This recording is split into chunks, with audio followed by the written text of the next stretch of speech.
চারিদিকে অবারিত মাঠ আর সবুজের আলাপনা। তার মাঝখানে ছবির মতো সাজানো এক শহর, দীপেনপুর। তবে দীপেনপুর কেবল তার প্রাকৃতিক রূপের জন্য পরিচিত নয়। এ শহর মূলত বাংলার সংস্কৃতির এক জীবন্ত আতুরঘর। শহরের অলিতে গলিতে কান পাতলেই শোনা যায় ঘুঙুরের নিক্কণ কিংবা তবলার বোল। বিশেষ করে নৃত্যের ক্ষেত্রে দীপেনপুরের খ্যাতি আজ সীমানা ছাড়িয়েছে। এখানকার শিল্পীরা শুধু কৃতিই নন, বরং তাদের পাই যেন সরস্বতী বাস করেন। রাজ্যস্তরের প্রতিটি বড় পুরস্কারের মঞ্চে দীপেনপুরের নাম থাকাটা এখন এক অলিখিত নিয়ম হয়ে দাঁড়িয়েছে। আর এই পুরো সাফল্যের মূলে যার নাম এক বাক্যে উচ্চারিত হয়, তিনি হলেন প্রখ্যাত নৃত্যগুরু শ্রীরাধা মুখোপাধ্যায়। তার শৈল্পিক ছোঁয়া আর কঠোর অনুশাসনে তৈরি হতে দূর দূরান্ত থেকে শিক্ষার্থীরা ছুটে আসে এই শহরে। লোকমুখে শ্রীরাধা মুখোপাধ্যায়ের নাম যেন এক শ্রদ্ধার সমার্থক শব্দ। সেদিন ভোরটা ছিল অন্যান্য দিনের মতোই জমজমাট। পাখির ডাক আর মন্দিরের ঘণ্টার ধ্বনিতে যখন দীপেনপুর জেগে উঠেছে, তখন এক অদ্ভুত ছন্দ পতন ঘটল। সময় তখন আনুমানিক সকাল 7টা। দীপেনপুর পুলিশ স্টেশনের শান্ত পরিবেশে হন্তদন্ত হয়ে প্রবেশ করলেন শ্রীরাধা মুখোপাধ্যায়।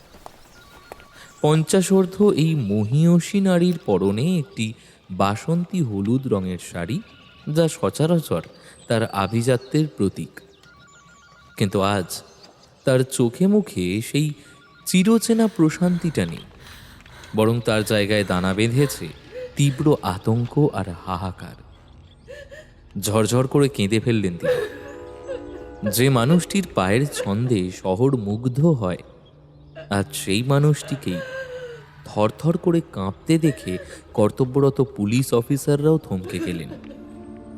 থানার নিস্তব্ধতা ভেঙে শ্রীরাধা মুখোপাধ্যায়ের কান্নার রোল আছড়ে পড়ল বড়বাবুর টেবিলের সামনে।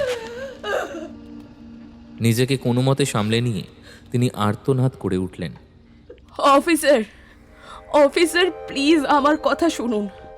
সর্বনাশ হয়ে গেছে, সব শেষ হয়ে গেল সব। ডিউটি অফিসার অমলবাবু অবাক হয়ে চেয়ার ছেড়ে উঠে দাঁড়ালেন। দীপেনপুরের শ্রদ্ধেয় শ্রীরাধা দেবীর এই বিধ্বস্ত রূপ তিনি আগে কখনো দেখেননি। তিনি কিছুটা দ্বিধা নিয়ে বললেন, শান্ত হন শ্রীরাধা দেবী, কি হয়েছে খুলে বলুন তো। কাল ভোরে আমার ডান্স একাডেমির সবচেয়ে উজ্জ্বল নক্ষত্র অনির্বাণ, ও আর নেই। ওকে খুন করা হয়েছে অফিসার। কি বলছেন? কি, অনির্বাণ খুন হয়েছে? আপনি নিশ্চিত? হ্যাঁ অফিসার, আমি নিজের কানে খবর পেয়েছি। ও তো শুধু আমার ছাত্র ছিল না, আমার নিজের ছেলের মতো ছিল। ওর এই পরিণতি আমি কিছুতেই মেনে নিতে পারছি না। আপনি কিছু একটা করুন, অপরাধীকে খুঁজে বের করুন।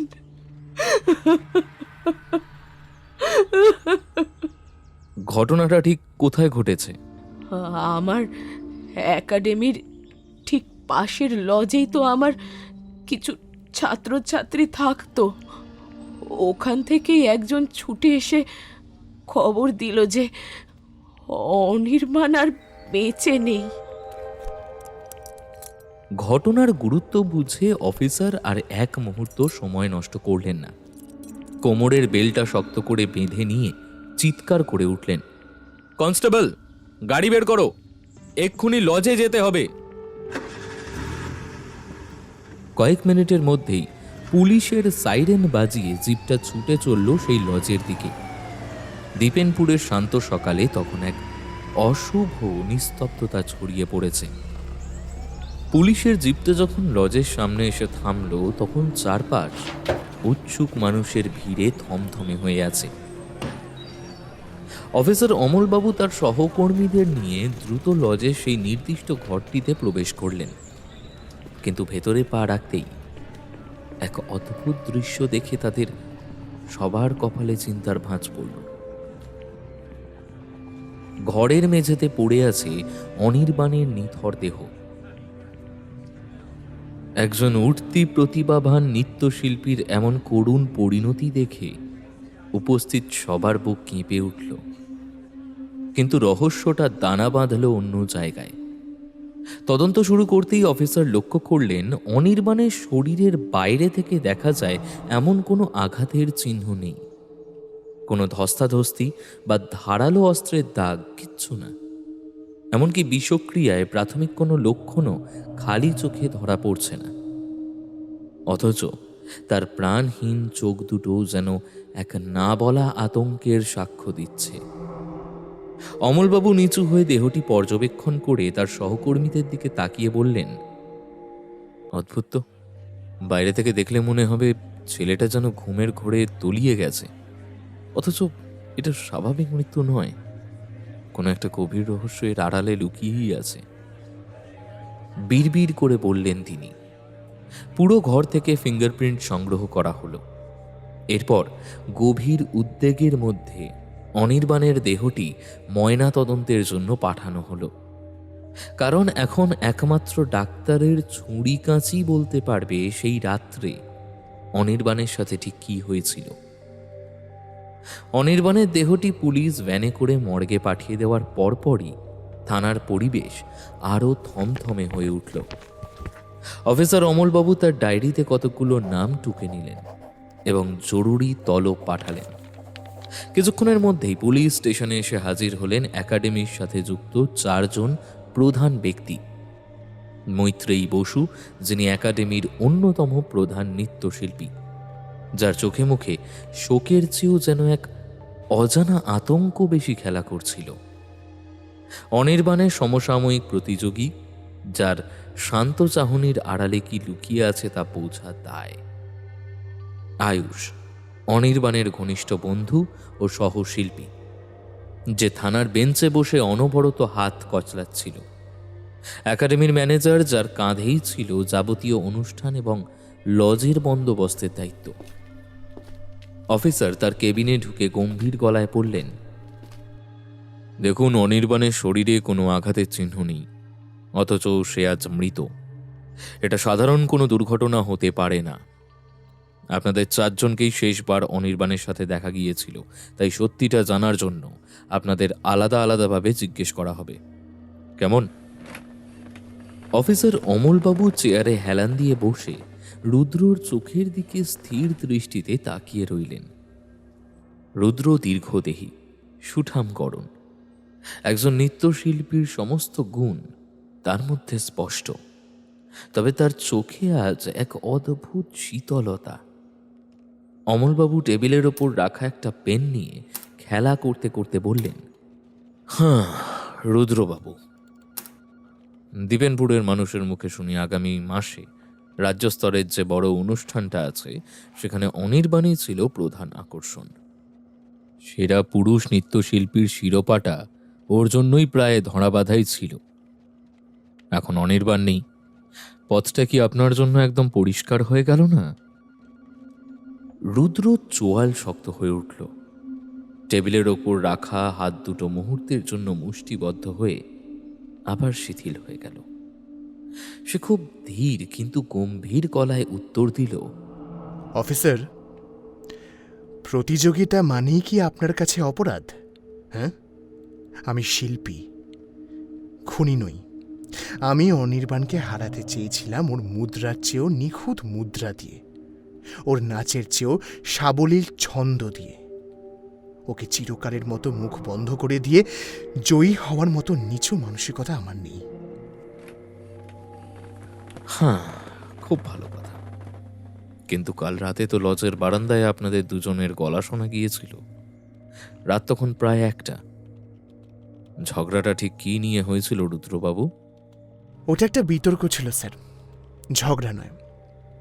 নাচের একটি বিশেষ তালের মুদ্রা নিয়ে আমাদের মধ্যে মতভেদ হচ্ছিল। অনির্বাণ নিজের ধরনে অনড় ছিল, আর আমারও মনে হচ্ছিল ওর পদ্ধতিতে ভুল আছে। কথা কাটাকাটি হয়েছিল ঠিকই, কিন্তু সেই তর্কের শেষটা যে এভাবে হবে তা আমি স্বপ্নেও ভাবিনি। অফিসার রুদ্রর চোখের দিকে তাকিয়ে বোঝার চেষ্টা করলেন যে কতটা সে সত্যি বলছে। মুখে যাই বলুক, কণ্ঠস্বরে একটা চাপা আক্ষেপ নাকি স্বস্তির সুর লুকানো, সেটা বুঝতে অফিসারের অভিজ্ঞ কান একটুও ভুল করল না। অমলবাবু ডায়েরিতে কিছু একটা নোট করে বললেন, ঠিক আছে রুদ্রবাবু, এখন আপনি যেতে পারেন, তবে শহর ছেড়ে কোথাও যাবেন না, কেমন? রুদ্র ঘর থেকে বেরিয়ে যাবার পর কিছুক্ষণ স্তব্ধতা বজায় রইল। এরপর ভিতরে ডাকা হলো মৈত্রী বসুকে। তিনি ঘরে ঢুকেই বারবার তার শাড়ির আঁচলটা আঙুলে জড়াচ্ছিলেন, যা স্পষ্টত তার মানসিক অস্থিরতার লক্ষণ। অফিসার অমলবাবু সরাসরি তার দিকে না তাকিয়ে ফাইলের পাতায় চোখ রেখে বললেন, বসুন মৈত্রী দেবী, আপনি তো এই একাডেমির প্রধান নারী নৃত্যশিল্পী। অনির্বাণের সাথে আপনার যুগলবন্ধী তো এই শহরের মানুষের মুখে মুখে ঘোরে। আপনাদের সম্পর্কটা ঠিক কেমন ছিল? ও আমার খুব ভালো সহকর্মী ছিল স্যার। আমরা ছোটবেলা থেকে একসাথে নাচ শিখেছি। সহকর্মী নাকি তার চেয়েও বেশি কিছু? প্রত্যক্ষদর্শীদের বয়ান বলছে কাল রাত 12টার পর আপনাকে অনির্বাণের ঘরের সামনে দেখা গেছে। দরজা বন্ধ ছিল, অথচ আপনি সেখানে প্রায় 10 মিনিট দাঁড়িয়েছিলেন। কেন? মৈত্রীর মুখটা মুহূর্তের মধ্যে শুকিয়ে গেল। তিনি শুকনো গলায় বললেন, আমি তো আসলে ওর ড্রেসের একটা সমস্যার কথা বলতে গিয়েছিলাম। কালকের অনুষ্ঠানের জন্য ওর যে কুর্তাটা, সেই কুর্তার মাপটা একটু ঠিক করার দরকার ছিল, কিন্তু আমি ধাক্কা দিলেও ও তো দরজাই খোলেনি। দরজা খোলেননি নাকি ভেতর থেকে কোনো সাড়া শব্দ পাননি? আমি আমি ভেবেছিলাম ও হয়তো ক্লান্ত হয়ে ঘুমিয়ে পড়েছে বা কিছু, তাই আমি বেশি বিরক্ত করিনি। মৈত্রী দেবী, আপনার চোখের নিচে কালি আর এই হাতের কম্পন বলছে আপনি কিছু একটা গোপন করছেন।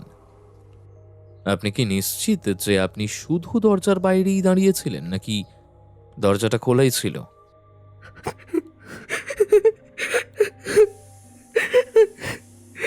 বিশ্বাস করুন স্যার, আমি ওর কোনো ক্ষতি করিনি। আমি আমি আমি শুধু দেখতে গিয়েছিলাম ও কার সাথে কথা বলছে।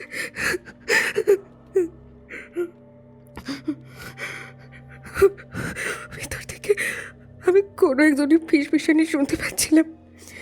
কার গলার স্বর আমি কিচ্ছু বুঝতে পারিনি।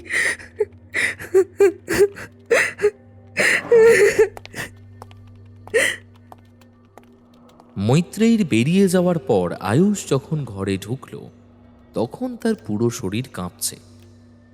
অফিসার অমলবাবু লক্ষ্য করলেন আয়ুষের চোখ জবা ফুলের মতো লাল, হয়তো কান্নার কারণে অথবা সারা রাত না ঘুমানোর ফলে। অমলবাবু ইশারায় তাকে বসতে বলে খুব শান্ত গলায় জিজ্ঞেস করলেন, আয়ুষ, তুমি আর অনির্বাণ তো একই ঘরে থাকতে, তাই না? গতকাল রাতেও কি তোমরা একসঙ্গেই ছিলে? না স্যার, কাল রাতে অনির্বাণ বলেছিল ওর একটু একা থাকা দরকার। ও খুব মানসিক চাপে ছিল, তাই আমি পাশের ঘরে শিফট করে গেছিলাম। মাঝে মধ্যেই এমনটাও করতো। মানসিক চাপ? কিসের চাপ? অনির্বাণ তো সাফল্যের তুঙ্গে ছিল, তবে কি ও কারুর কাছ থেকে হুমকি পাচ্ছিল? তুমি তো ওর সব খবর রাখতে, ওর খাবার থেকে শুরু করে ওষুধ সবই তো তোমার হাতে। অনির্বাণ ইদানিং খুব অদ্ভুত আচরণ করছিল। ও বলছিল কেউ একজন নাকি ছায়ার মতো ওকে সারাক্ষণ অনুসরণ করছে। এমনকি গত পরশু রাতে ও আমাকে বলেছিল যে ওর খাবারে নাকি অদ্ভুত একটা গন্ধ ছাড়ছে। আমি ভেবেছিলাম ও হয়তো বেশি টেনশন করছে বলে এই সমস্ত মনে হচ্ছে। ওর মনের ভুল। এক সেকেন্ড, অদ্ভুত গন্ধ আর তুমি সেটাকে গুরুত্ব দাওনি? আয়ুষ মৈত্রীর দাবি অনুযায়ী কাল রাত্রে অনির্বাণের ঘরে ফিসফিসানি শোনা গেছে। তুমি পাশের ঘরে থেকেও কিছু শুনতে পাওনি? বিশ্বাস করুন স্যার, আমি শুধু মাঝরাতে একবার ভারী কিছু পড়ে যাওয়ার শব্দ শুনেছিলাম। ভেবেছিলাম কোনো আসবাবপত্র হয়তো উল্টে গেছে। আমি যদি জানতাম যে ওটা ওর পড়ে যাওয়ার শব্দ, তবে আমি তখনই ছুটে যেতাম। আমার সবচেয়ে ভালো বন্ধুকে আমি কেন মারতে যাব স্যার? আয়ুষ, তুমি অনির্বাণকে শেষবার শরবত বা জল কিছু দিয়েছিলে কি? আয়ুষ স্তব্ধ হয়ে গেল। তার কপাল বেয়ে এক ফোঁটা ঘাম গড়িয়ে পড়ল। হ্যাঁ স্যার, ঘুমানোর আগে এক গ্লাস ঈষদুষ্ণ জল আমি ওর টেবিলে রেখে এসেছিলাম, কিন্তু তাতে কি কিছু ছিল স্যার? অমলবাবু উত্তর দিলেন না। তার মনে পড়ে গেল ময়না তদন্তের জন্য পাঠানো অনির্বাণের সেই নিথর দেহের কথা, যাতে কোনো ক্ষত নেই। কিন্তু সেই জলের গ্লাসে কিছু মেশানো ছিল কিনা সেটা এখন এক বড় প্রশ্ন। সবশেষে ঘরে ঢুকলেন একাডেমির ম্যানেজার অবিনাশ বাবু। তার কপালে বিন্দু বিন্দু ঘাম, বারবার রুমাল দিয়ে মুখ মুছছেন। অফিসার অমলবাবু তাকে এক গ্লাস জল এগিয়ে দিয়ে বললেন, অবিনাশ বাবু, আপনি তো অনেক বছর শ্রীরাধা দেবীর সাথে আছেন। এই লজের তদারকিও আপনার হাতে। কাল রাতে কি অস্বাভাবিক কিছু দেখেছিলেন? স্যার, আমি লজের বাইরে গেটেই ছিলাম বেশিরভাগ সময়। তবে একটা বিষয়ে খুব অদ্ভুত ছিল। কি সেটা? কাল রাত ঠিক 10:30 নাগাদ অনির্বাণকে শ্রীরাধা দিদির ব্যক্তিগত প্র্যাকটিস রুমে ডাকা হয়েছিল। বিশেষ রিহার্সাল একা অনির্বাণের জন্য? বাকিরা কেউ সেখানে ছিল না? সাধারণত রিহার্সাল সন্ধ্যায় শেষ হয়ে যায়, কিন্তু কাল রাতে অনির্বাণের জন্য একটা বিশেষ রিহার্সাল রাখা হয়েছিল। ম্যাডাম বলেছিলেন আসন্ন প্রতিযোগিতার জন্য একটা গোপন মাস্টার স্ট্রোক মুদ্রা শুধু ওকেই শেখাবেন। বিশেষ রিহার্সাল? আচ্ছা, এটা কি একা অনির্বাণের জন্য? আর বাকিরা সেখানে কেউ ছিল না? না স্যার, ম্যাডাম করার নির্দেশ দিয়েছিলেন যেন কেউ সেই ঘরে না ঢোকে। প্রায় ঘন্টাখানেক পর অনির্বাণ যখন ঘর থেকে বের হলো, ওকে খুব অদ্ভুত দেখাচ্ছিল। আমি ওকে জিজ্ঞাসা করেছিলাম কি হয়েছে। ও শুধু মাথা নেড়ে নিজের ঘরে চলে গেল। ওর চোখে যেন একটা অদ্ভুত শূন্যতা ছিল স্যার। অমলবাবু ডায়েরিতে দ্রুত কিছু লিখলেন। শ্রীরাধা দেবী কি তখন ঘরেই ছিলেন? হ্যাঁ স্যার, তবে অনির্বাণ বেরিয়ে যাওয়ার কিছুক্ষণ পর ম্যাডামকেও লজ থেকে বেরিয়ে নিজের গাড়িতে করে চলে যেতে দেখেছি। ওনার মুখটাও ওনার ঢাকা ছিল, কিন্তু আমি ওনার হাঁটার ধরন দেখেই চিনতে পেরেছি। থানার হাড়ভাঙা ঘাটুনি আর জেরার ক্লান্তি নিয়ে যখন অমলবাবু বাড়িতে প্রবেশ করলেন, তখন ঘড়ির কাঁটায় রাত 10টা। বাইরের জগৎটা অপরাধ আর রহস্যে ঘেরা থাকলেও ঘরের ভেতরটা সবসময় তার কাছে শান্তির আশ্রয়। কিন্তু আজ ঘরে ঢুকেই তিনি এক অদ্ভুত নিস্তব্ধতা অনুভব করলেন। তার স্ত্রী ইরা, যিনি বেশ কিছুদিন ধরেই অসুস্থ শরীর নিয়ে ঘরে থাকেন, আজ জানালার ধারে মন মরা হয়ে বসে আছেন। অমলবাবু ধীর পায়ে পেছনে গিয়ে দাঁড়ালেন। কি হলো? আমার লক্ষ্মী বউটার মুখটা আজ এত কালো দেখাচ্ছে কেন? অমলবাবু নরম গলায় জিজ্ঞেস করলেন। ইরা একবার ফিরে তাকালেন। তার চোখে হালকা অভিমান। দীর্ঘশ্বাস ফেলে বললেন, হ্যাঁ, তুমি কাজে এতই ডুবে থাকো যে ঘরের ক্যালেন্ডারের দিকে তাকানোর সময় পাও না। ভুলেই গেছো আজ আমাদের বিবাহবার্ষিকী? একটা উইশ পর্যন্ত করার সময় হলো না তোমার? অমলবাবু থতমত খেয়ে গেলেন। সত্যি তো, অপরাধীর জট খুলতে গিয়ে জীবনের সবচেয়ে সুন্দর দিনটার কথা মাথা থেকে বেরিয়ে গেছে। তিনি ইরার হাতটা ধরে অপরাধীর মতো বললেন, না রে ইরা, ভুলিনি, কিন্তু আজ শহরে দীপেনপুরের বুকে এমন এক ঘটনা ঘটে গেছে যে আর মাথাটা কাজ করছে না। একটা কেস আমাকে বড্ড ভাবিয়ে তুলেছে রে। ইরা স্বামীর হাতের ওপর হাত রেখে শান্ত গলায় বললেন, জানি, ওই ডান্স একাডেমির ছেলেটার কথা বলছো তো? অনির্বাণ সেনের মৃত্যু। আরে পুরো শহরে তো এখন এটাই আলোচনার বিষয়। তুমিও জেনে গেছো? শহরটা তো ছোট, কিন্তু অমল, খবর যা শুনছি তাতে একটা জিনিস মেলাতে পারছি না।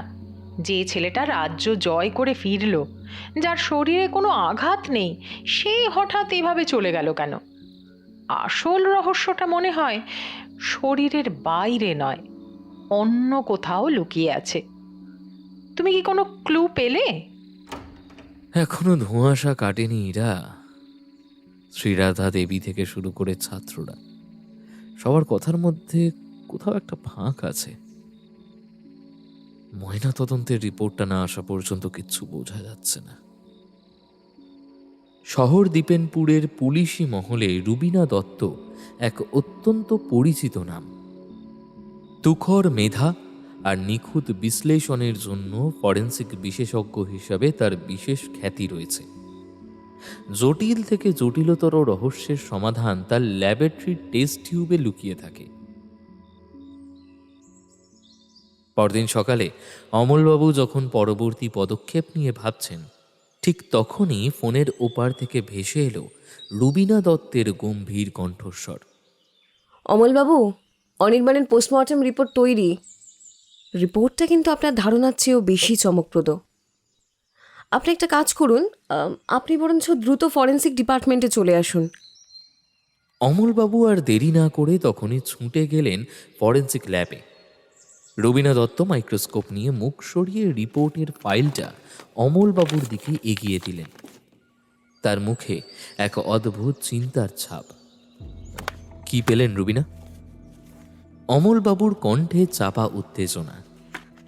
রুবিনা দত্ত চশমাটা পরিষ্কার করতে করতে বললেন, দেখুন, অনির্বাণের শরীরে বাইরে থেকে কোনো আঘাত ছিল না ঠিকই, কিন্তু ওর ফুসফুস আর রক্তকণিকায় আমরা এক অতি সূক্ষ্ম এবং বিরল বিষাক্ত উপাদানের সন্ধান পেয়েছি। আর এই বিষটি সাধারণ কোনো রাসায়নিক নয়। এটি মূলত ওই ধূপের ধোঁয়ার মাধ্যমে কিন্তু শরীরে প্রবেশ করানো হয়েছে। ধূপের ধোঁয়া? হ্যাঁ, এটি এমন এক বিশেষ ধরনের বিষাক্ত ধূপ যা যখন জ্বলে তখন তার সুগন্ধের আড়ালে এক মারণ গ্যাস নির্গত হয়। অনির্বাণ যখন ঘুমের মধ্যে শ্বাস নিচ্ছিল তখন সেই বিষাক্ত ধোঁয়া ওর শ্বাসনালী দিয়ে ভেতরে ঢোকে এবং ধীরে ধীরে ওর হৃদযন্ত্র অচল করে দেয়। এই বিষের বিশেষত্ব হলো এটি রক্তে মিশে যাওয়ার পর কয়েক ঘন্টার মধ্যেই নিজের অস্তিত্ব বিলীন করে দেয়। তাই পোস্টমর্টম খুব তাড়াতাড়ি না হলে আমরা হয়তো কিছুই পেতাম না। অমলবাবু নিজের চেয়ারে বসার সুযোগটুকুও পেলেন না। তার আগেই শ্রীরাধা দেবী পাগলের মতো চিৎকার করে উঠলেন, অফিসার, সর্বনাশ হয়ে গেছে! রুদ্র রুদ্র আর নেই, ওকেও খুন করা হয়েছে। হ্যাঁ, কি বলছেন শ্রীরাধা দেবী? রুদ্র নন্দী সেও মারা গেছে? হ্যাঁ অফিসার, ঠিক যেভাবে অনির্বাণ নিথর হয়ে পড়েছিল, রুদ্রও ঠিক সেভাবেই নিজের ঘরে পড়ে আছে। ওর শরীরেও কোনো আঘাত নেই, কোনো চিহ্ন নেই। একইভাবে সব শেষ হয়ে গেল অফিসার। আমাদের সাথে কে এই শয়তানি করছে? দীপেনপুরের শ্রেষ্ঠ শিল্পীদের একে একে কে সরিয়ে দিচ্ছে? অমলবাবুর মাথায় তখন রুবিনা দত্তের সেই কথাগুলো হাতুড়ি পেটাচ্ছিল। বিষাক্ত ধূপের ধোঁয়া, অনির্বাণের পর এবার রুদ্র। তবে কি খুনি তার তালিকায় থাকা দ্বিতীয় শিকারকেও শেষ করে দিল? অমলবাবু আর এক মুহূর্ত দেরি করলেন না। চিৎকার করে ডিউটি অফিসারকে ডাকলেন, গাড়ি বের করো, এক্ষুনি লজে পৌঁছতে হবে। আর রুবিনা দত্তকে বলো স্পটে পৌঁছতে। খুনি একই কায়দায় দ্বিতীয়বার চাল চেলেছে। শ্রীরাধা দেবী বিধ্বস্ত চেহারার দিকে তাকিয়ে অমলবাবু ভাবলেন, এই মৃত্যু মিছিল কি তবে এখানেই থামবে, নাকি দীপেনপুরের সংস্কৃতির আকাশ আরো কোনো বড় নক্ষত্রকে হারানোর অপেক্ষায় আছে? দ্রুত পায়ে তিনি জিপের দিকে এগিয়ে গেলেন। লজের যে ঘরে রুদ্রনন্দী ছিলেন সেখানে পা রাখতেই অফিসার অমলবাবুর বুকটা ধক করে উঠল। দৃশ্যটা হুবহু কিছুদিন আগের অনির্বাণের ঘরের পুনরাবৃত্তি। বিছানার ওপর রুদ্রের দেহটা নিথর হয়ে পড়ে আছে। তার সেই বলিষ্ঠ হাত পা আজ স্থির, মুখের রেখায় কোনো যন্ত্রণার ছাপ নেই, যেন গভীর ঘুমে আচ্ছন্ন কোনো এক শিল্পী। অমলবাবু কাছে গিয়ে খুব খুঁটিয়ে দেহটি পর্যবেক্ষণ করলেন। ঠিক যা ভেবেছিলেন, শরীরে কোনো ধস্তাধস্তির চিহ্ন নেই, নেই কোনো বাহ্যিক আঘাত। অনির্বাণের মতো রুদ্রের মৃত্যুর ধরনও এক এবং অদ্বিতীয়। ঘরে তখনও হালকা একটা মিষ্টি সুবাস ভাসা ভাসা হয়ে লেগে আছে। অমলবাবু বুঝতে পারলেন বিষাক্ত ধূপের সেই মারণ ধোঁয়া এবার রুদ্রর ফুসফুসকেও স্তব্ধ করে দিয়েছে। তিনি রুমাল দিয়ে মুখ ঢেকে ঘরের কোণগুলো দেখতে লাগলেন। তার মনে এখন একটাই প্রশ্ন, যে খুনি অনির্বাণকে সরিয়ে দিল সে রুদ্রকেও কেন মারল? এরা তো একে অপরের প্রতিযোগী ছিল। তবে কি মোটিভ অন্য কিছু? কিছুক্ষণের মধ্যেই ফরেন্সিক দল এসে পৌঁছল। রুবিনা দত্তের ইশারায় রুদ্রর বডি স্ট্রেচারে তোলা হলো। অমলবাবু গম্ভীর গলায় কনস্টেবলকে নির্দেশ দিলেন, বডি সরাসরি ময়না তদন্তের জন্য পাঠাও। রুবিনাকে বলো অনির্বাণের রিপোর্টে যা যা পাওয়া গিয়েছিল রুদ্রের ক্ষেত্রেও সেই একই টক্সিক এলিমেন্ট আছে কিনা তা যেন দ্রুত পরীক্ষা করে। দীপেনপুরের আকাশে তখন কালো মেঘ জমেছে। একের পর এক শ্রেষ্ঠ নৃত্যশিল্পীদের এই রহস্যময় প্রস্থান যেন এক গভীর ষড়যন্ত্রের ইঙ্গিত দিচ্ছিল। অফিসার অমলবাবু জানতেন এই ময়না তদন্তের রিপোর্ট আর পরবর্তী জেরা থেকেই হয়তো বেরিয়ে আসবে সেই শয়তানের নাম, যে সংস্কৃতির এই আতুর ঘরকে শ্মশানে পরিণত করতে চাইছে। মৈত্রেয়ী চোখ দুটো তখন জবা ফুলের মতো টকটকে লাল, ফোলা ফোলা। তাকে দেখে স্পষ্ট বোঝা যাচ্ছিল যে সে কোনো প্রচণ্ড মানসিক চাপের মধ্যে দিয়ে যাচ্ছে।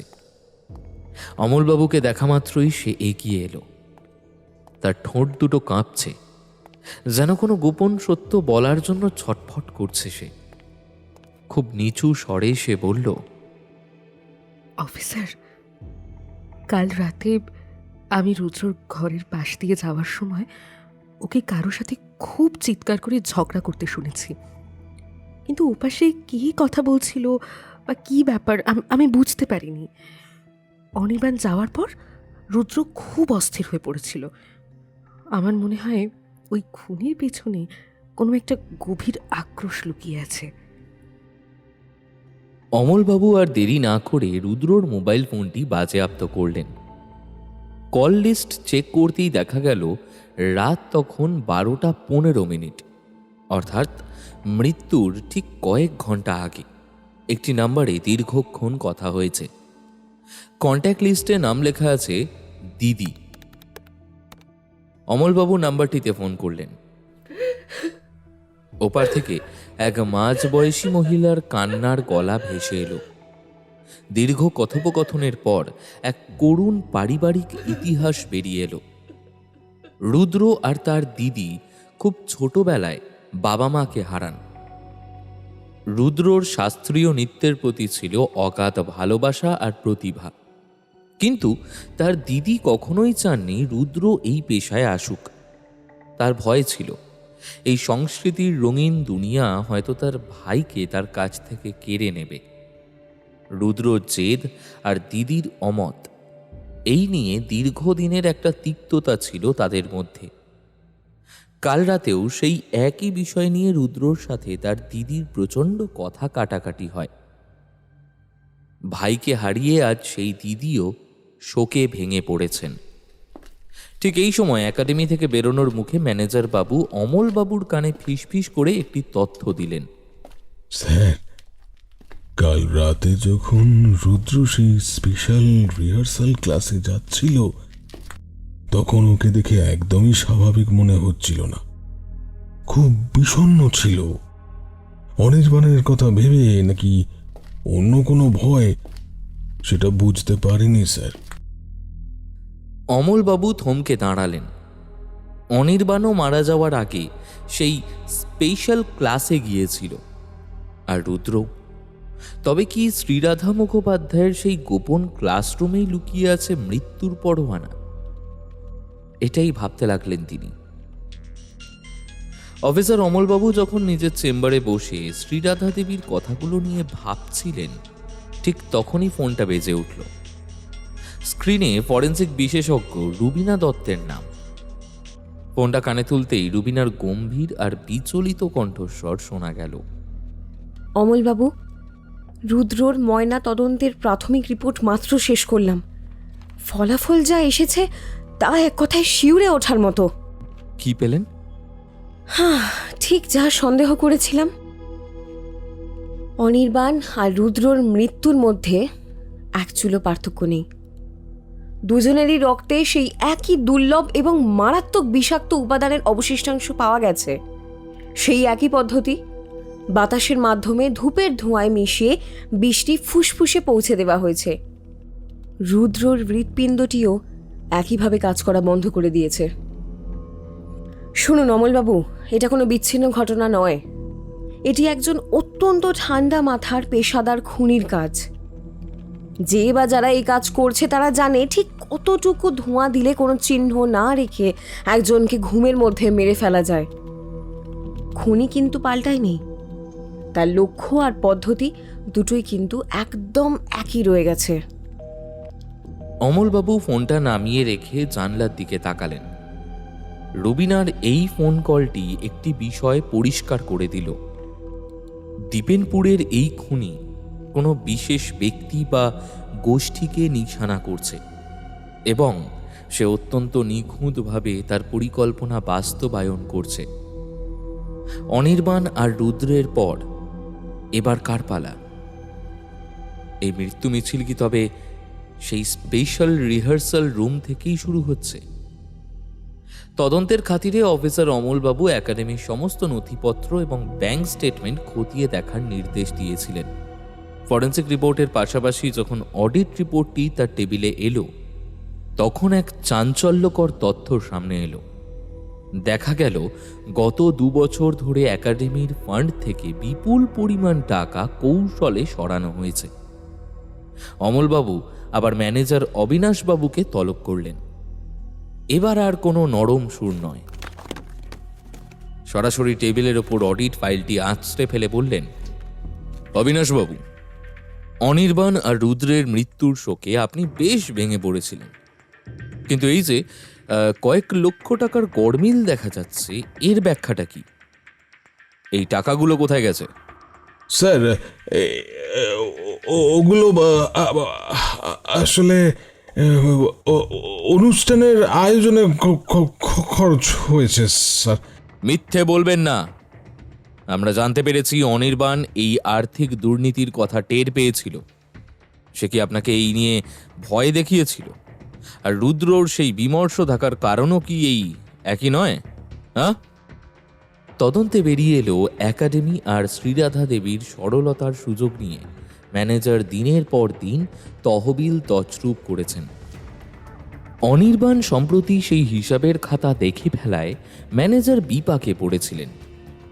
ঠিক এই সময় রুদ্রও যেন কোনোভাবে বিষয়টা জেনে যায়। অমলবাবু তীক্ষ্ণ চোখে ম্যানেজারের দিকে তাকিয়ে ভাবলেন, এই আর্থিক কেলেঙ্কারি ঢাকা দিতেই কি তবে ম্যানেজার বিষাক্ত ধূপের সেই মারণ চাল চেলেছেন? কারণ লজের প্রতিটি ঘরে এবং শ্রীরাধা দেবীর প্র্যাকটিস রুমে ধূপের যোগান দেওয়া ছিল ম্যানেজারেরই দায়িত্ব। অফিসার অমলবাবুর তীক্ষ্ণ জেরার মুখে অবিনাশবাবু আর নিজেকে সামলাতে পারলেন না। ঘামতে ঘামতে তিনি ধপ করে চেয়ারে বসে পড়লেন। তার সেই আত্মবিশ্বাসী ভাবটা মুহূর্তেই ধুলোয় মিশে গেল। আমি আমি সব বলছি স্যার। হ্যাঁ, আমি টাকা তছরূপ করেছি। অনুষ্ঠানের বাজেটে মিথ্যে খরচ দেখিয়ে গত 2 বছরে কয়েক লাখ টাকা সরিয়েছি। অনির্বাণ সেটা কোনোভাবে টের পেয়েছিল। ও আমাকে শাসিয়েছিল যে রাজ্য স্তরের প্রতিযোগিতার পরেও সব কথা শ্রীরাধা দিদিকে বলে দেবে। আমি শেষ হয়ে যেতাম স্যার, আমি শেষ হয়ে যেতাম। তাই আমি প্রচণ্ড ভয়ে ছিলাম। আর সেই ভয় থেকেই কি আপনি অনির্বাণ আর রুদ্রকে সরিয়ে দিলেন? হ্যাঁ, কারণ রুদ্রও সত্যিটা জেনে গিয়েছিল, তাই তো? না স্যার, না স্যার, বিশ্বাস করুন, আমি চোর হতে পারি, লোভী হতে পারি, কিন্তু আমি খুনি নই। আমি টাকা সরিয়েছি ঠিকই, কিন্তু কাউকে মারার সাহস বা বুদ্ধি কোনোটি আমার নেই স্যার। আমি অনির্বাণকে চুপ করানোর জন্য অনেকবার অনুরোধ করেছিলাম, এমনকি ঘুষও দিতে চেয়েছিলাম, কিন্তু খুন করার কথা আমি স্বপ্নেও ভাবতে পারি না। ওই বিষাক্ত ধূপ বা ধোঁয়া, এসবের ব্যাপারে আমি কিছু জানি না অফিসার। ম্যানেজারের চোখে মুখে ফুটে ওঠা সেই তীব্র আতঙ্ক দেখে অমলবাবু একটু থমকালেন। অভিজ্ঞ পুলিশ অফিসারের ষষ্ঠ ইন্দ্রিয় বলছে অবিনাশবাবু টাকার লোভে জালিয়াতি করলেও এই নিখুঁত আর শৈল্পিক খুনের পিছনে হয়তো অন্য কোনো মাথা কাজ করছে। অমলবাবু বিড়বিড় করে বললেন, আপনি যদি খুন নাও করে থাকেন তবে খুনি আপনার এই দুর্বলতার সুযোগ নিয়েছে।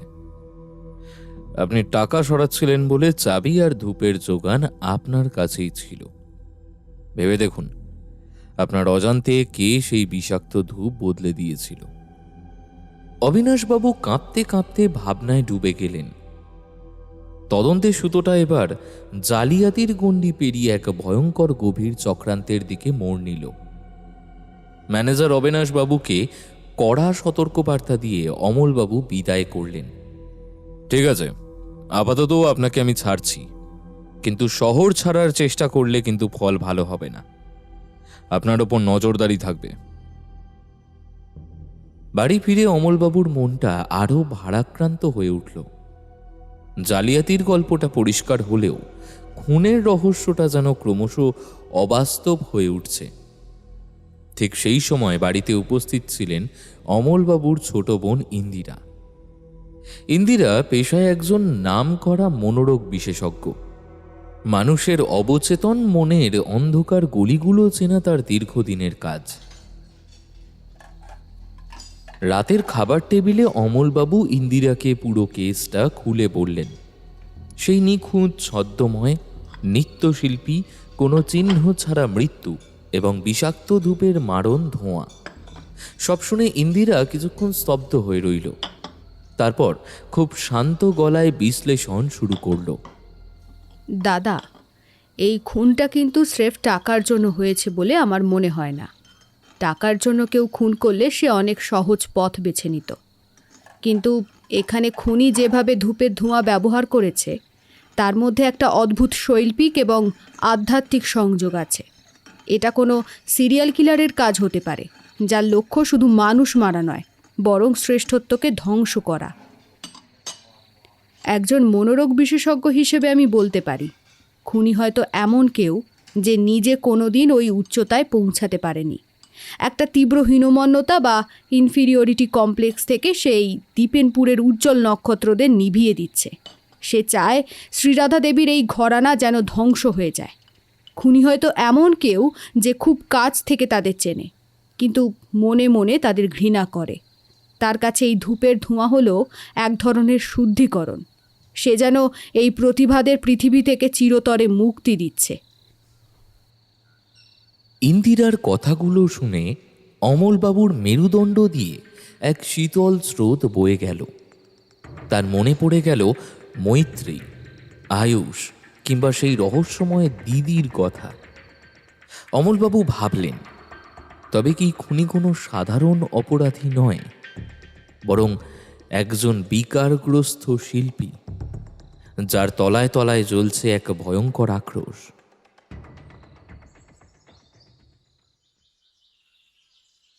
পরদিন ভোরের আলো তখনও পুরোপুরি ফোটেনি।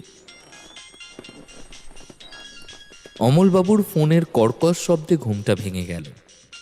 স্ক্রিনে শ্রীরাধা মুখোপাধ্যায়ের নাম দেখে তার বুকের ভেতরটা অজানা আশঙ্কায় কেঁপে উঠল। ফোনটা ধরতেই ওপার থেকে শ্রীরাধা দেবীর হাহাকার শোনা গেল। অফিসার, সব শেষ, সব শেষ। মৈত্রেয়ীকেও ওরা ছাড়লো না।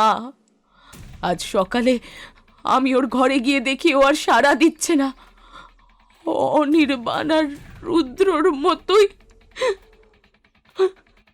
কথাগুলো বলতে বলতে শ্রীরাধা দেবীর গলা বুজে এলো। খবরটা শুনে অমলবাবু কয়েক মুহূর্তের জন্য স্তব্ধ হয়ে গেলেন। তার চোখের সামনে ভেসে উঠল মৈত্রীর সেই জবা ফুলের মতন লাল চোখ দুটো। তিনি বিড়বিড় করে বললেন, মৈত্রেয়ী এই একাডেমির সবচেয়ে শান্ত আর মেধাবী মেয়েটা, যার বিরুদ্ধে কারোর কোনো অভিযোগ ছিল না। অমলবাবু দ্রুত জিপ নিয়ে একাডেমির লজে পৌঁছলেন। সেখানে মৈত্রেয়ী নিথর দেহটি দেখে তার হৃৎপিণ্ড যেন এক মুহূর্তের জন্য থেমে গেল। ঠিক একই দৃশ্য। বিছানায় শান্ত হয়ে শুয়ে আছে সে। শরীরে কোনো আঘাতের চিহ্ন নেই, মুখে কোনো যন্ত্রণার রেখা নেই, কিন্তু ঘরের বাতাসে এখনও সেই বিশেষ সুগন্ধি ধূপের রেশ ভাসা ভাসা হয়ে মিশে আছে। মৈত্রেয়ীর মতো একজন নির্দোষ এবং প্রতিশ্রুতিবান শিল্পীর মৃত্যু এই রহস্যকে এক অন্য মাত্রায় নিয়ে গেল। অমলবাবু বুঝতে পারলেন, খুনি কোনো নির্দিষ্ট শত্রুকে মারছে না, বরং সে শ্রীরাধা দেবীর একাডেমির এক একটি স্তম্ভকে উপড়ে ফেলছে। মৈত্রেয়ী যে অনির্বাণ আর রুদ্রর মৃত্যুর কোনো রহস্য জেনে ফেলেছিল, নাকি খুনি স্রেফ নিজের উন্মাদনা মেটাতে তাকে সরিয়ে দিল?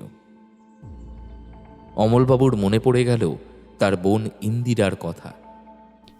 খুনি শ্রেষ্ঠত্বকে ধ্বংস করতে চায়।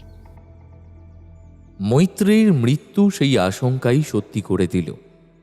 দীপেনপুরের সংস্কৃতি প্রদীপগুলো একে একে নিভে যাচ্ছে, আর পুলিশ প্রশাসন অন্ধকারের এক অদৃশ্য দেওয়ালের সাথে লড়াই করছে।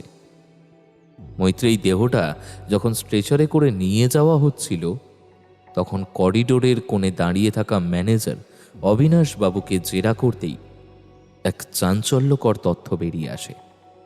ম্যানেজার কাঁপতে কাঁপতে বলে, স্যার, একটা ব্যাপার লক্ষ্য করেছেন? অনির্বাণ আর রুদ্রর মতো কাল রাতেও কিন্তু ম্যাডাম মৈত্রীর জন্য সেই স্পেশাল রিহার্সাল রেখেছিলেন। রাত 10টা থেকে 11টা পর্যন্ত মৈত্রেয়ী শ্রীরাধা দিদির সেই ব্যক্তিগত ঘরেই ছিল। অমলবাবুর কপালে গভীর ভাঁজ পড়ল। তার মানে প্যাটার্নটা একদম পরিষ্কার।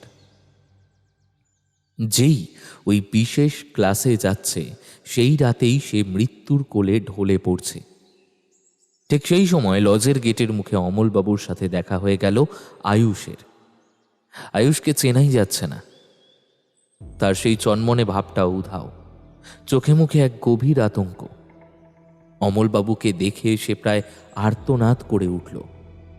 স্যার, আমি কাল রাত থেকেই খুব অস্বস্তিতে আছি। কেন, কি হয়েছে?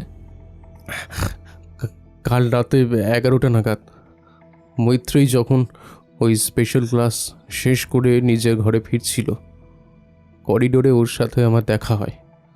ওর চোখ মুখ দেখে মনে হচ্ছিল ও যেন নেশাগ্রস্ত। আমি জিজ্ঞাসা করেছিলাম, কেমন হলো প্র্যাকটিস?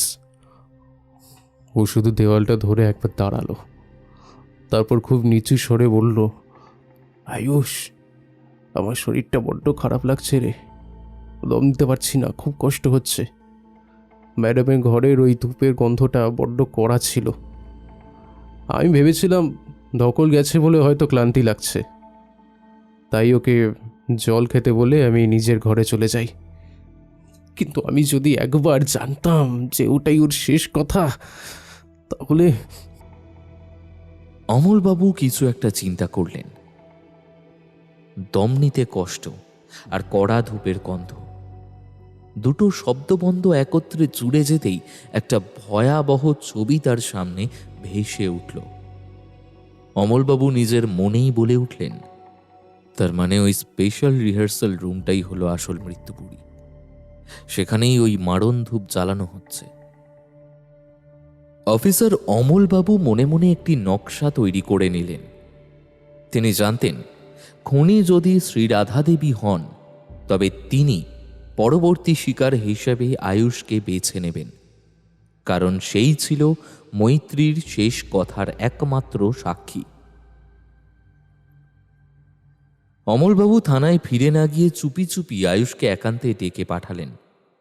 আয়ুষের কানে ফিসফিস করে কিছু নির্দেশ দিয়ে তিনি আবার শ্রীরাধা দেবীর সামনে গিয়ে দাঁড়ালেন। তার চোখে মুখে আজ এক কৃত্রিম দুশ্চিন্তার ছাপ। অমলবাবু নাটকীয় গলায় বললেন, শ্রীরাধা দেবী, আমি খুব চিন্তায় আছি। আয়ুষের শরীরটাও মৈত্রের মতো খারাপ হতে শুরু করেছে। ও বলছে ওর নিঃশ্বাস নিতে কষ্ট হচ্ছে। আমার মনে হয় এখনই ওকে হাসপাতালে পাঠানো দরকার। তার আগে আপনি একবার ওকে আপনার সেই স্পেশাল রিহার্সাল রুমে নিয়ে গিয়ে একটু প্রাণায়াম বা শ্বাস প্রশ্বাসের ব্যায়াম করিয়ে দেবেন। ও বিশ্বাস করে আপনার হাতের মুদ্রা আর ওই ঘরের পবিত্র পরিবেশে ওকে সুস্থ করে দেবে। শ্রীরাধা দেবীর চোখে মুহূর্তের জন্য একটা বিদ্যুৎ খেলে গেল, যা অমলবাবুর নজর এড়াল না। তিনি শান্ত গলায় বললেন, নিশ্চয়ই অফিসার। আয়ুষ আমার ছেলের মতো। ওকে আমার সেই গোপন কক্ষে নিয়ে আসুন। আমি এক্ষুনি ওর জন্য বিশেষ ধূপ জ্বালিয়ে প্রার্থনার ব্যবস্থা করছি। অমলবাবু বাইরে গিয়ে পুলিশ ফোর্সকে সিভিল ড্রেসে তৈরি থাকতে বললেন। এদিকে আয়ুষের শরীরে একটি অতি ক্ষুদ্র ওয়্যারলেস মাইক্রোফোন এবং পকেটে একটি অক্সিজেন মাস্ক লুকিয়ে দেওয়া হলো। অমলবাবু ওকে আশ্বস্ত করে বললেন, ভয় পেও না আয়ুষ, ধূপ জ্বালার সাথে সাথেই তুমি মাস্কটা মুখে চেপে ধরবে। আমরা ঠিক দরজার বাইরেই থাকব। পরিকল্পনা মতো আয়ুষকে সেই বিশেষ ঘরে নিয়ে যাওয়া হলো। শ্রীরাধা দেবী পরম মমতায় আয়ুষের মাথায় হাত বুলিয়ে সেই রহস্যময় কালো ধূপকাঠিটি জ্বালালেন। ঘরের জানলাগুলো সব আগে থেকেই বন্ধ ছিল। বাইরে ইয়ারফোনে অমলবাবু শুনতে পেলেন শ্রীরাধা দেবীর সেই কণ্ঠস্বর, আয়ুষ, খুব গভীর করে শ্বাস নে বাবা। এই সুগন্ধ তোকে এক অন্য জগতে নিয়ে যাবে, যেখানে কোনো প্রতিযোগিতা নেই, কোনো লড়াই নেই। যেমনটা অনির্বাণ আর মৈত্রেয়ী পেয়েছে, তুইও তেমনই শান্তি পাবি। অমলবাবুর চোয়াল শক্ত হয়ে এলো। প্রমাণের জন্য আর এক মুহূর্ত অপেক্ষাও বৃথা। তিনি চিৎকার করে উঠলেন, এক্ষুনি দরজা ভাঙো, এক্ষুনি! অমলবাবুর নির্দেশে পুলিশ বাহিনী মুহূর্তের মধ্যে দরজা ভেঙে ঘরের ভেতর আছড়ে পড়ল। কিন্তু ভেতরে ঢুকতেই এক অদ্ভুত দমবন্ধ করা নীলচে ধোঁয়ায় সবার চোখ জ্বালা করে উঠল। ঘরের মাঝখানে আয়ুষ তার পকেট থেকে বের করা অক্সিজেন মাস্কটা মুখে চেপে কোনো মতে নিজেকে সামলানোর চেষ্টা করছে। আর তার সামনে দাঁড়িয়ে শ্রীরাধা দেবী। তার চোখে তখন কোনো মাতৃত্বের ছায়া নেই, বরং সেখানে খেলা করছে এক পৈশাচিক আনন্দ। অমলবাবুর রিভলভার উঁচিয়ে চিৎকার করে উঠলেন, হাত ওপরে তুলুন শ্রীরাধা দেবী, খেলা শেষ। আপনার সব কথা আমরা রেকর্ড করে নিয়েছি। শ্রীরাধা দেবী কিন্তু ভয় পেলেন না, বরং এক বিটকেল অট্টহাসি হেসে উঠলেন। তিনি কাঁপা কাঁপা হাতে সেই জ্বলন্ত বিষাক্ত ধূপকাঠিটি অমলবাবুর দিকে উঁচিয়ে ধরলেন। দেরি করে ফেললে অফিসার, অনেক দেরি করে ফেললে। কিন্তু ওরা আমার শ্রেষ্ঠত্বকে ম্লান করে দিচ্ছিল, আমি ওদের মুক্তি দিয়েছি। অনির্বাণ, রুদ্র, মৈত্রেয়ী, ওরা সবাই এখন আমার নাচের মুদ্রার ভেতরে চিরস্থায়ী হয়ে গেছে। অমলবাবু দেখলেন ঘরের এক কোণে একটি ছোট্ট আলমারি খোলা। সেখানে সাজানো রয়েছে মৃত 3 শিল্পীর নাচের ঘুঙুর আর রক্তমাখা কিছু পোশাক। বোঝা গেল শ্রীরাধা দেবী কেবল তাদের মারতেনই না, তাদের শেষ মুহূর্তের স্মারক সংগ্রহ করে এক বিকৃত আনন্দ পেতেন। রবীনা দত্ত পরে পরীক্ষা করে জানিয়েছিলেন ওই বিশেষ ধূপকাঠিতে ব্যবহার করা হয়েছিল সাইনাইড, এক অতি সূক্ষ্ম উদয় বিষ যা বদ্ধ ঘরে আগুনের সংস্পর্শে এলে মারাত্মক মারণ গ্যাসে পরিণত হয়। অমলবাবু শ্রীরাধা দেবীর হাতে হাতকড়া পরাতে পরাতে দেখলেন মহিলার চোখে কোনো অনুশোচনা নেই। তিনি শুধু বিড়বিড় করে বলছেন, পরের মুদ্রাটা আরো নিখুঁত হতো অফিসার। আয়ুষকে যদি আর 5টা মিনিট সময় দিতে। হাতকড়া পরানোর সময় শ্রীরাধা দেবী শান্ত হয়ে গেলেন। তার সেই রাজকীয় চেহারার আড়ালে লুকিয়ে থাকা এক ভয়ঙ্কর জেদ বেরিয়ে এলো। কেন করলেন এই নৃশংসতা? তখন শ্রীরাধা দেবী দীর্ঘশ্বাস ফেলে নিজের নির্মম অতীতের কথা বলতে শুরু করলেন। আপনারা একে নৃশংসতা বলছেন অফিসার? আমি বলবো শুদ্ধিকরণ। আপনি যে খুনের স্বীকারোক্তি দিচ্ছেন শ্রীরাধা দেবী, এর শাস্তি কি হতে পারে তার ধারণা আছে? 3টে তরতাজা প্রাণ আপনি জেদের বশে শেষ করে দিলেন। তাই তো বলছি, আপনারা এটাকে নৃশংসতা বলছেন তো অফিসার। আমি বলবো শুদ্ধিকরণ। আমার কাছে এটা অপরাধ নয়, বরং এক পবিত্র দায়িত্ব। শুদ্ধিকরণ? নিজের শিষ্যদের হত্যা করাকে আপনি শুদ্ধি বলছেন?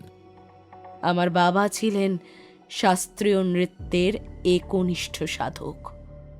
তার কাছে নাচ কোনো শরীরী কসরত ছিল না, নাচ ছিল পরম ঈশ্বরের আরাধনা। কিন্তু সেই সময় একদল মানুষ শাস্ত্রীয় নাচের সেই পবিত্রতাকে কলুষিত করতে শুরু করে। তারা সস্তা আধুনিকতা আর চটকদার ভঙ্গিমার মিশেল দিয়ে রাতারাতি তারপর তারা আমার বাবার আদর্শকে পুরনো ধ্যান ধারণা বলে বিদ্রূপ করত। এক পর্যায়ে তার তিলে তিলে গড়ে তোলা গুরুকুলকে অপমান করে তাকে সমাজচ্যুত করা হয়। সেই চরম দারিদ্র আর অপমানের বোঝা সইতে না পেরে একদিন আমার বাবা সেই পবিত্র ঘুঙুর তাই গলায় জড়িয়ে আত্মহত্যা করেছিলেন। শ্রীরাধা দেবীর চোখ দিয়ে এক ফোঁটা তপ্ত জল গড়িয়ে পড়ল, কিন্তু মুহূর্তেই তার চোখে এক ভয়ঙ্কর আক্রোশের আগুন জ্বলে উঠল। সেদিন বাবার লাশের সামনে দাঁড়িয়ে আমি শপথ নিয়েছিলাম, শিল্পের এই অপবিত্রতা আমি মুখ বুজে সহ্য করব না। অনির্বাণ, রুদ্র বা মৈত্রেয়ী ওরা সবাই ভীষণ প্রতিভাবান ছিল ঠিকই, কিন্তু প্রতিভা থাকলেই কি সব মাফ করে দেওয়া যায়? ওরা তলে তলে শাস্ত্রীয় নৃত্যের শুদ্ধতাকে বিসর্জন দিয়ে সস্তা জনপ্রিয়তার পেছনে ছুটেছিল। ওরা শিল্পকে ব্যবসার মাধ্যম বানিয়ে ফেলেছিল। সেই কারণেই কি তাদের আপনি? হ্যাঁ হ্যাঁ হ্যাঁ, যারা জনপ্রিয়তার লোভে শিল্পের অমর্যাদা করে তাদের এই পৃথিবীতে বেঁচে থাকার কোনো অধিকার নেই। তাই আমি নিজ হাতে ওদের সেই পরম শান্তিতে পাঠিয়ে দিয়েছি, যেখানে কোনো আধুনিকতা নেই, কোনো কলুষতা নেই। আপনি আইনের চোখে একজন খুনি ছাড়া আর কিছুই নন শ্রীরাধা দেবী। আইন শরীরকে বন্দি করতে পারে অফিসার, কিন্তু আমার শিল্প আজ কলুষ মুক্ত। এটাই আমার সার্থকতা। শ্রীরাধা দেবীর চোখ দিয়ে এক ফোঁটা জল গড়িয়ে পড়ল, কিন্তু পরক্ষণেই তা আবার শুকিয়ে গিয়ে আক্রোশের আগুন জ্বলে উঠল। আমার মতে যারা শিল্পকে ব্যবসার মাধ্যম বানায় তাদের বেঁচে থাকার অধিকার নেই। তাই আমি ওদের সেই পরম শান্তিতে পাঠিয়ে দিয়েছি, যেখানে কোনো কোনো কলুষতা নেই। অমলবাবু স্তম্ভিত হয়ে শুনছিলেন। একজন মানুষের অতীত আঘাত কিভাবে তাকে চরমপন্থী খুনিতে পরিণত করতে পারে তা তিনি কল্পনাও করতে পারেননি। শ্রীরাধা দেবী বিশ্বাস করতেন এই বিষাক্ত ধূপের ধোঁয়া আসলে এক ধরনের পবিত্র অগ্নি, যা শিল্পীদের শরীর থেকে আধুনিকতার পাপ ধুয়ে মুছে তাদের আত্মা শুদ্ধ করে দিচ্ছে। অবিনাশবাবুর আর্থিক জালিয়াতির খবর শ্রীরাধা জানতেন, আর সেই সুযোগটিকেই তিনি ঢাল হিসাবে ব্যবহার করেছিলেন যাতে সবার সন্দেহ ম্যানেজারের ওপর পড়ে। কিন্তু শেষ রক্ষা আর হলো না। অমলবাবু যখন শ্রীরাধা দেবীকে গাড়িতে তুলছেন, তখন তিনি দেখলেন একাডেমির দেওয়ালে ঝোলানো শিবের নটরাজ মূর্তিটি যেন এক করুণ দৃষ্টিতে তাকিয়ে আছে। শিল্পকে বাঁচানোর নামে শ্রীরাধা দেবী আসলে শিল্পের ভবিষ্যৎকেই গলা টিপে হত্যা করছিলেন। পুলিশের জিপ যখন স্টার্ট নিল, শ্রীরাধা দেবী তখন জানলার বাইরে তাকিয়ে শেষবারের মতো তার সাধের একাডেমিটাকে দেখে নিলেন। তার চেহারায় কোনো অপরাধ বোধ নেই, কোনো অনুশোচনা নেই। অমলবাবুর দিকে তাকিয়ে শান্ত অথচ স্থির গলায় তিনি তার শেষ কথাটি বললেন, অফিসার,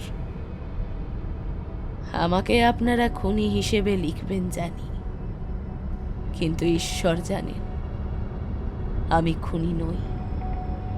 আমি পবিত্র শিল্পকে অপবিত্র হবার হাত থেকে বাঁচিয়েছি। এই মরণশীল শরীরের চেয়ে শিল্পের শুদ্ধতা অনেক বেশি দামি। আমি শিল্পকে বাঁচিয়েছি।